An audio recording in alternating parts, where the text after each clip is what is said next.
বন্ধুর মাকে বাড়িতে একা পেয়ে যেভাবে কাজ করলাম গল্পটি সম্পূর্ণ শুনলে আপনাদের মেশিন দিয়ে টপ টপ করে পানি চলে আসবে। আপনারা হাতের কাজ করতে বাধ্য হবেন। হাতের কাজ করার আগে অবশ্যই হাতের কাছে টিস্যু রাখবেন এবং গল্পটি শোনার আগে কানে হেডফোন লাগিয়ে নিবেন। আমি চাকরির খোঁজে শহরে এসেছিলাম, তখনই আমার বন্ধু আমাকে তার বাড়িতে থাকার জন্য জিদ করল।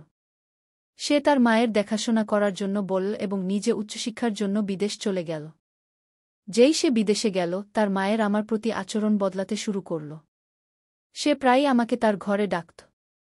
একবার তো সে মিথ্যা অজুহাত তৈরি করে বলল যে তার খুব ভয় লাগছে এবং আমাকে তার ঘরে ডাকল। সেই রাতে যখন আমি তার পাশে ঘুমাচ্ছিলাম, তখন আঙ্কেল হঠাৎ আমার মাথায় হাত বুলিয়ে এক ভিন্ন ভঙ্গিতে বলল, মোহন, আমি জানতাম না তোমার বয়সের ছেলেরা এত বড় এবং বুদ্ধিমান হয় কি। এতটা বলেই আঙ্কেল হাতেই। হ্যালো বন্ধুরা, আজকের এই অনন্য গল্পে আপনাদের সবাইকে স্বাগতম। আমার নাম মোহন। আমি এইমাত্র চাকরির জন্য শহরে এসেছি। শহরে আসার খবর আমি আমার বন্ধু বিকাশকে দিয়েছিলাম। বিকাশ আমার সোশ্যাল মিডিয়ার বন্ধু ছিল। আমাদের বন্ধুত্ব ডিজিটাল ছিল, কিন্তু খুব গভীর। যেই আমি শহরে পৌঁছালাম, বিকাশ আমাকে স্টেশন থেকে নিতে এল এবং সেখান থেকে সরাসরি তার বাড়িতে নিয়ে গেল। বিকাশের বাড়িতে পৌঁছেই আমার নজর পড়ল এক সুন্দরী মহিলার উপর এবং আমি তাকে বিকাশের বোন ভেবে নিলাম। তখনই বিকাশ আমার ভুল ভাঙিয়ে দিয়ে বলল, মোহন, এটা আমার বোন নয়, এটা আমার মা গু। আঙ্কেল এত সুন্দর এবং যুবতী দেখাচ্ছিলেন যে আমি তাকে তার বোন ভেবেছিলাম। আঙ্কেল একজন যুবতী মেয়ের মতো লাগছিল। আমি তাকে আগে কখনো দেখিনি, তাই আমার ভ্রম হওয়া স্বাভাবিক ছিল।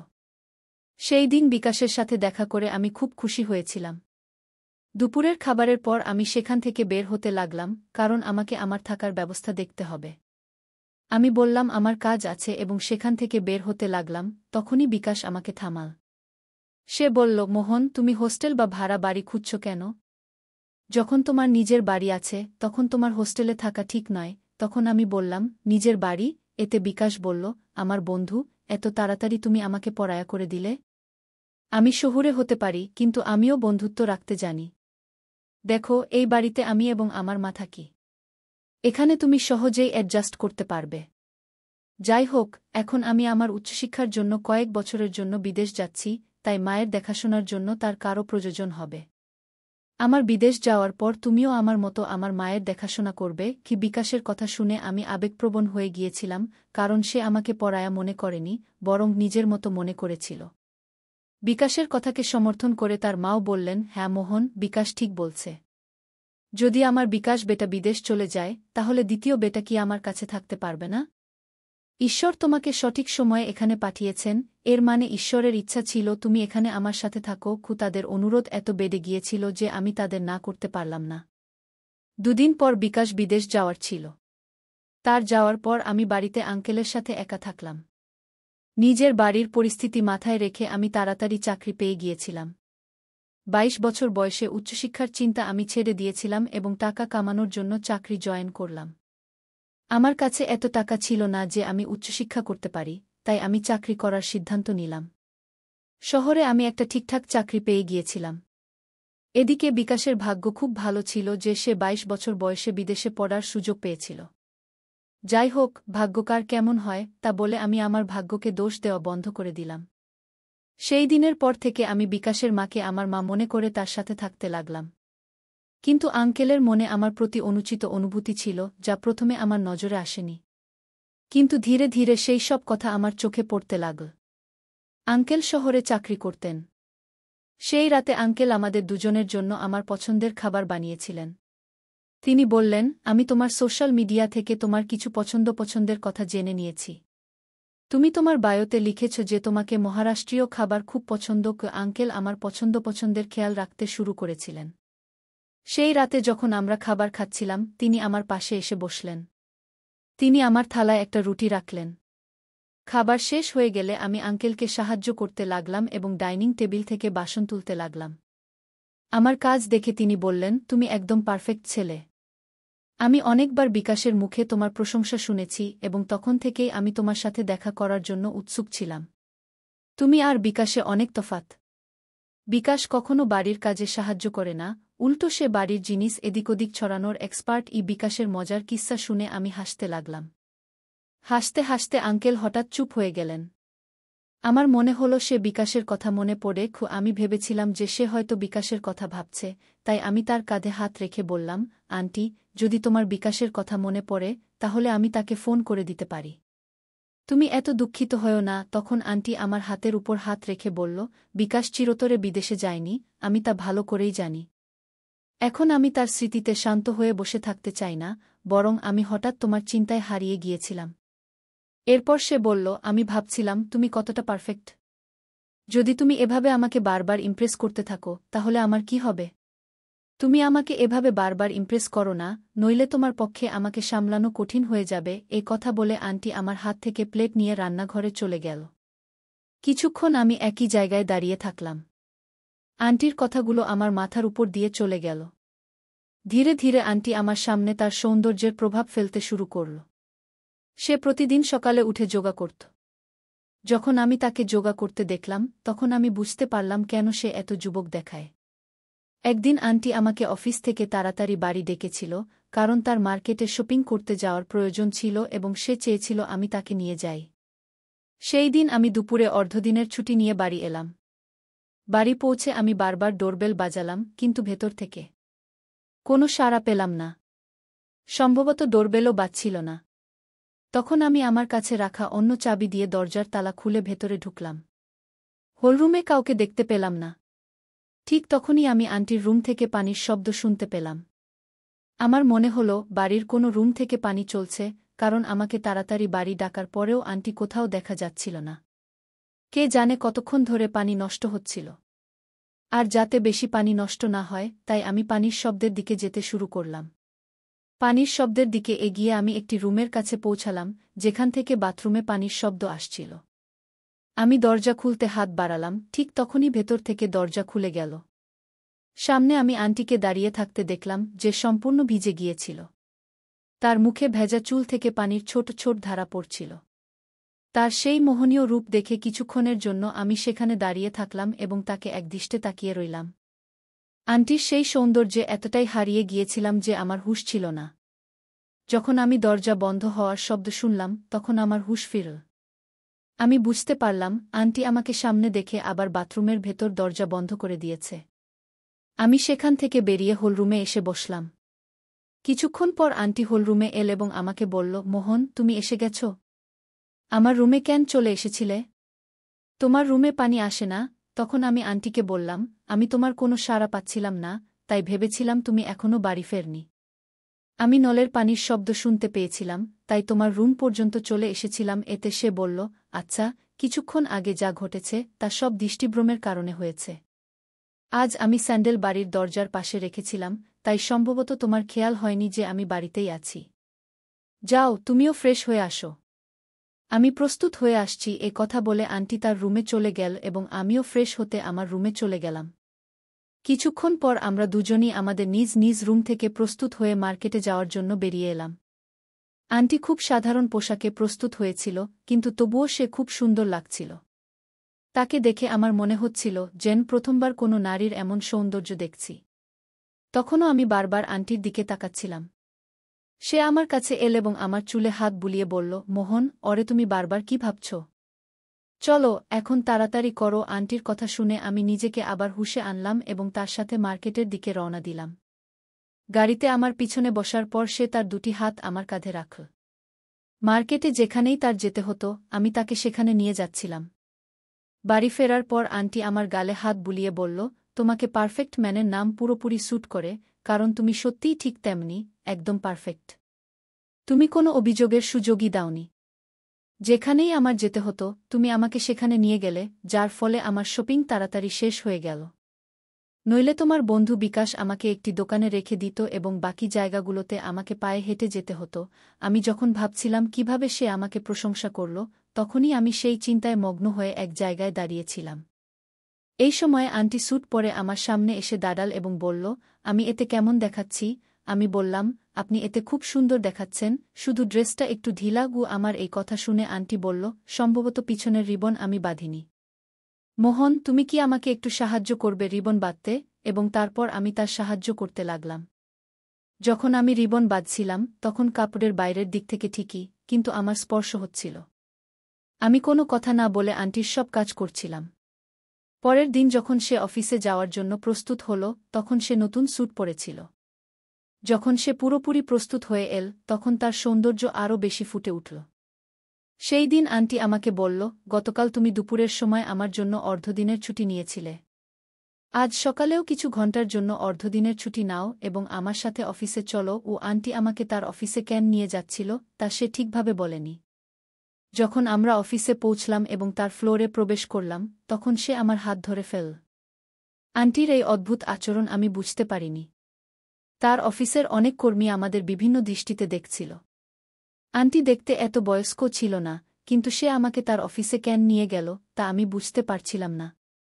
সে আমাকে শুধু তার ফ্লোরে নয়, তার বসের কেবিনেও নিয়ে গেল। তার বস আমাদের অদ্ভুত দৃষ্টিতে দেখছিলেন। আন্টি বসের সাথে আমার পরিচয় করিয়ে দিয়ে বলল, এটি আমার মোহন। কি এমন কথা বলে সে আমার পরিচয় দিল? কোনো ছেলের পরিচয় কেউ এভাবে করায়? বসের সাথে পরিচয়ের পর আন্টি আমাকে বাইরে নিয়ে এল এবং আমাকে সেখান থেকে যেতে বলল। আন্টির অফিসে আমি তার থেকে কোনো প্রশ্ন করতে পারিনি। যখন সন্ধ্যায় বাড়ি ফিরলাম, তখন আন্টির আচরণ একটু অদ্ভুত ছিল। বাড়ি ফিরেই আন্টি আমাকে জড়িয়ে ধরে বলল, আজ তুমি আমার সাথে অফিসে এসে আমার অনেক বড় সাহায্য করেছ। ওই আন্টি আমার সাথে কথা বলছিল, এমন সময় হঠাৎ জোরে বজ্রপাত হল, যার শব্দে আন্টি ভয় পেয়ে গেল এবং সে আমাকে জড়িয়ে ধরে ফেল। সেই সময় তার সেই জড়িয়ে ধরা ভাবনা একটু আলাদাই ছিল। যখন বজ্রপাতের শব্দ বন্ধ হল, তখন আন্টি আমার থেকে দূরে সরে গেল। কিন্তু যাওয়ার সময় আমার মুখে হাত বুলিয়ে বলল, ভালো হল তুমি তাড়াতাড়ি বাড়ি ফিরে এসেছ। দেখো না, তোমার আসার কিছুক্ষণ পরেই এত জোরে বৃষ্টি শুরু হয়ে গেল। ও আন্টি আমার জন্য বেশি চিন্তা করতে শুরু করেছিল এবং তার এই চিন্তা আমার ভালো লাগছিল।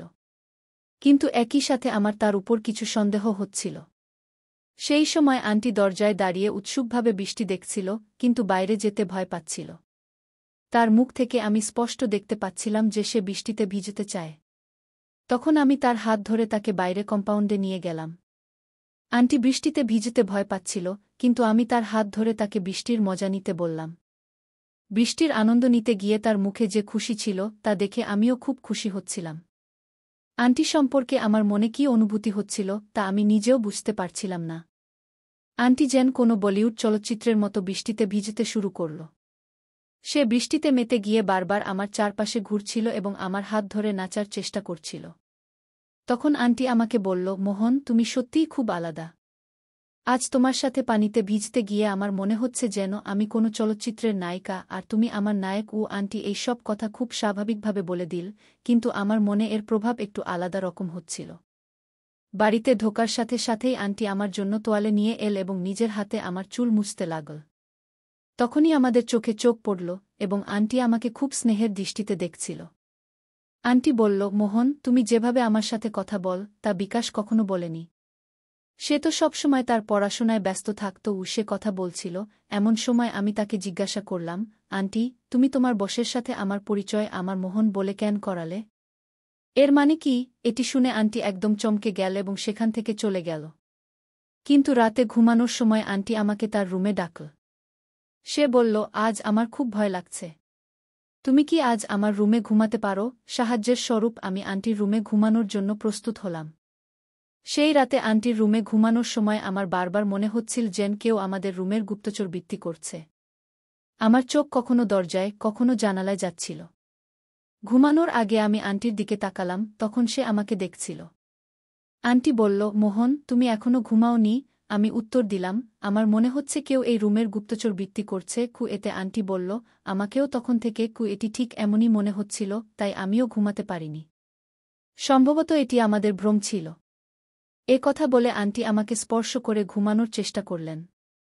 কিছুক্ষণ পরই হঠাৎ ঘরের লাইট চলে গেল এবং কেউ মায়ের কণ্ঠে ডাক দিল। এই আওয়াজে আমার এবং আন্টির ঘুম ভেঙে গেল। উঠে দেখলাম বিকাশ সামনে দাঁড়িয়ে আছে। সে আমাদের দিকে তাকিয়েছিল এবং তার মাকে বলল, মা, তুমি এটা কি করছ? মোহন আমার বন্ধু। তোমার জন্য এমন আচরণ শোভনীয় নয়। এখন তোমাকে মা বলতেও আমার লজ্জা হচ্ছে। আমি বিকাশকে বললাম, বিকাশ, তুমি অকারণে এমন ভাবো না। আন্টির ভয় হচ্ছিল, তাই তিনি আমাকে তার ঘরে ঘুমাতে ডেকেছিলেন। কিন্তু আন্টি যেভাবে আমাকে স্পর্শ করেছিলেন তা দেখে যে কেউ ভুল বুঝতে পারত। বিকাশ তার মায়ের উপর অযৌক্তিক কথা বলতে শুরু করল। তা শুনে মনে হচ্ছিল সে হঠাৎ বাড়ি আসেনি, বরং এটি তার কোনো পরিকল্পনা ছিল। আমি বিকাশকে বললাম, বিকাশ, এত ছোট বিষয়ে তুমি আন্টির উপর কিভাবে এমন অভিযোগ করতে পার? তুমি নিশ্চয়ই অন্য কোনো রাগ প্রকাশ করছ। আর আমাকে বল, তুমি তো বিদেশে গিয়েছিলে, হঠাৎ বাড়ি কিভাবে এলো? এতে বিকাশ বলল, আমি বিদেশে যেতে পারিনি, কারণ আমার মায়ের কাছে পর্যাপ্ত টাকা ছিল না। মা টাকার ব্যবস্থা করতে পারেননি, তাই আমি আমার চাচার কাছ থেকে কিছু টাকা নিতে গিয়েছিলাম। আমি মাকে বলিনি যে আমি চাচার কাছে গিয়েছি। যেদিন আমি চাচার কাছে টাকা নিতে গিয়েছিলাম, তিনি আমাকে মায়ের সম্পর্কে কিছু কথা বলেছিলেন, যা আমি আগে লক্ষ্য করিনি। আমার চাচা আমাকে বলেছিলেন যে আমরা কয়েকবার তোমার মাকে কোনো অপরিচিত পুরুষের সাথে ঘুরতে দেখেছি। আমি তার কথায় বিশ্বাস করেছিলাম, কারণ তার কথা সন্দেহ করার কোনো কারণ ছিল না। আমার বাবা না থাকা সত্ত্বেও মা এত সাজগোজ করতেন, কিন্তু এটা কার জন্য? আমি কখনোই এদিকে মনোযোগ দিইনি। সেই দিন চাচা আমার চোখ খুলে দিয়েছিলেন। তখনই আমি পরিকল্পনা করেছিলাম যে আমি মায়ের উপর নজর রাখব। সেই সময় তুমিও শহরে আসছিলে। আমার পরিকল্পনা অনুযায়ী আমি বলেছিলাম যে আমি দেশে যাচ্ছি এবং তোমাকে মায়ের সাথে থাকার জন্য জিদ করেছিলাম। আমি জানতাম যে আমার মায়ের খারাপ প্রভাব তোমার উপরও পড়তে শুরু করবে। তোমরা দুজনের মধ্যে যা চলছিল তা আমি বুঝতে পেরেছিলাম। মোহন, আমি তোমাকে এর জন্য দোষী মনে করি না। আসলে ভুল আমার মায়ের। তার নিয়ত খারাপ। তুমি শুধু তার কথায় প্রভাবিত হয়েছ। যখন বিকাশ শান্ত হল, তখন আমি তাকে বললাম, তুমি তোমার মায়ের উপর অভিযোগ করেছ, এখন খুশি হয়েছ? এখন বল, আর কিছু বাকি আছে কি? যদি থাকে তাহলে সেটাও বলে ফেল, কারণ পরে তোমার বলার সুযোগ থাকবে না কি? তখন আমি বললাম, বিকাশ, তুমি আমাদের উপর নজর রেখেছ, কিন্তু যা তুমি দেখার চেষ্টা করছিলে তা তুমি দেখনি। সে আমাকে তার অফিসে নিয়ে গিয়েছিল কারণ তার নতুন বস তার উপর নজর রাখছিল এবং তার সামনে এটা প্রমাণ করতে চেয়েছিল যে সে একা নয়, তার সাথে তার যুবক ছেলেও আছে। বসকে ছেলের ভয় দেখানোর জন্য সে আমাকে অফিসে নিয়ে গিয়েছিল। আর এখনও যখন সে আমাকে স্পর্শ করে ঘুমাচ্ছিল, তখন এটা এজন্যই যে সে আমার এবং তোমার মধ্যে কোনো পার্থক্য করে না। যদি তুমি অন্যের কথা শোনার বদলে তোমার মাকে বোঝার চেষ্টা করতে, তাহলে তোমার মুখ থেকে মায়ের সম্পর্কে এমন অশোভন কথা বের হতো না। কয়েকদিনের মধ্যেই আমি বুঝতে পেরেছিলাম যে আন্টি বাড়িতে থাকা সত্ত্বেও একা ছিলেন, যদিও তার যুবক ছেলে তার সাথে ছিল। তিনি তোমার কারণে দ্বিতীয় বিয়ে করেননি। তিনি শুধু তোমার জন্যই বেঁচে ছিলেন। কিন্তু যখন তোমার উপর মায়ের দেখভালের দায়িত্ব এলো, তখন তুমি মায়ের দিকে মনোযোগ দেওয়ার বদলে নিজের জগতে হারিয়ে গিয়েছিলে এবং মানুষের কথা শুনে মায়ের উপর অবিশ্বাস প্রকাশ করেছ। আমি কথা বলছিলাম, তখন আন্টি আমার কাঁধে হাত রেখে বললেন, মোহন, তোমার মধ্যে যে বুদ্ধিমত্তা আছে সম্ভবত তা বিকাশের মধ্যে নেই। কারণ আমি তাকে কখনো কোনো কিছুর জন্য সংগ্রাম করতে দিইনি। আমি তাকে সবকিছু সময়মতো দিয়েছি। কিন্তু আজ আমার ছেলে আমার ভালোবাসার বদলা আমাকে অবিশ্বাস করে শোধ করেছে। তোমার চাচা চাচি তোমাকে আমার বিরুদ্ধে উস্কে দিয়েছে, যাতে আমাদের মধ্যে দূরত্ব তৈরি হয়। চাচির কাছে সাহায্য চাওয়ার আগে আমি তোমার চাচার কাছে তোমার বাবার সম্পত্তির অংশ চাইতে গিয়েছিলাম। কিন্তু তিনি আমাকে কিছু দিতে অস্বীকার করেছিলেন। তখন আমি তাকে হুমকি দিয়েছিলাম যে আমি তাকে আদালতে টেনে নিয়ে যাব। যে তোমার চাচার কাছে তোমার অধিকার চাইতে গিয়েছিলাম তা শুধু তোমার জন্যই ছিল। কারণ আমি তোমার সুখ নষ্ট করতে চাইনি। আমাকেও তোমাকে বড় শহরে পড়াশোনার জন্য পাঠাতে হয়েছিল। কিন্তু আমি জানতাম না যে তুমি এত তাড়াতাড়ি অন্যের কথায় প্রভাবিত হয়ে যাবে। আজ তুমি তোমার মায়ের ভালোবাসার এটাই প্রতিদান দিলে। বেটাকে এ কথা বলে আন্টি কেঁদে ফেললেন। আন্টির কথা শুনে বিকাশের বুদ্ধি ফিরে এল। সে অন্যের কথায় প্রভাবিত হয়ে তার মায়ের উপর কি শ্বাস নিচ্ছিল না এবং সে আমার ও আন্টিকে সন্দেহ করেছিল। যখন বিকাশ তার ভুল বুঝতে পারল, তখন সে কাঁদতে কাঁদতে আন্টির কাছে ক্ষমা চাইল। সে একজন মা ছিলেন, তাই তিনি তৎক্ষণাৎ তার ছেলেকে ক্ষমা করে দিলেন। ক্ষমা চাওয়ার পর সে আমাকে তার বাড়িতে থাকার জন্য জোর করতে লাগল, কিন্তু এখন আমি সেখানে থাকতে পারছিলাম না কারণ সেই মা ও ছেলের তাদের সম্পর্ক ঠিক করতে সময় প্রয়োজন ছিল। বিকাশের উচিত ছিল তার মায়ের সততা ও তার জন্য তার সংগ্রাম দেখার, কারণ সে তার মায়ের পরিশ্রমের কোনো মূল্যায়ন করত না। আমি ছোটবেলা থেকেই আমার বাড়ির দারিদ্র্য দেখেছি এবং তখন থেকেই ছোটখাটো কাজ করেছি। বন্ধুরা, আজকাল বাবা-মা তাদের সন্তানদের সব ইচ্ছা তৎক্ষণাৎ পূরণ করে দেন এবং শিশুরা তার অভ্যাস গড়ে তোলে। যদি কখনো বাবা-মা তাদের সন্তানদের কোনো ইচ্ছা পূরণ করতে না পারেন, তাহলে শিশুরা তৎক্ষণাৎ রেগে যায় এবং তাদের কাছে কটূক্তি করতে শুরু করে। এই ধরনের পরিস্থিতি এড়াতে প্রতিবার শিশুদের সব ইচ্ছা পূরণ করা উচিত নয়। মাঝে মাঝে তাদের না শব্দটির সম্মুখীন হতে দেওয়া উচিত। শিশুদের বুঝতে হবে যে বাবা মা দিনরাত তাদের জন্য কত পরিশ্রম করেন, তবেই তারা সম্পর্ক, ভালোবাসা ও টাকার প্রকৃত মূল্য বুঝতে পারবে। তাই আমার প্রিয় বন্ধুরা, আজকের আমাদের ছোট্ট গল্পটি এখানেই শেষ। আপনার মতামত কমেন্ট বক্সে জানাতে ভুলবেন না। যদি আপনি এরকম আরও আকর্ষণীয় ও রোমান্টিক গল্প শুনতে চান, তাহলে চ্যানেলটি সাবস্ক্রাইব করতে ভুলবেন না এবং বেল আইকন অন করে রাখুন যাতে আপনি আমার আসন্ন নতুন ভিডিওর নোটিফিকেশন তৎক্ষণাৎ পেতে পারেন। আগামীকাল আবারও একটি নতুন গল্প নিয়ে দেখা হবে। ধন্যবাদ।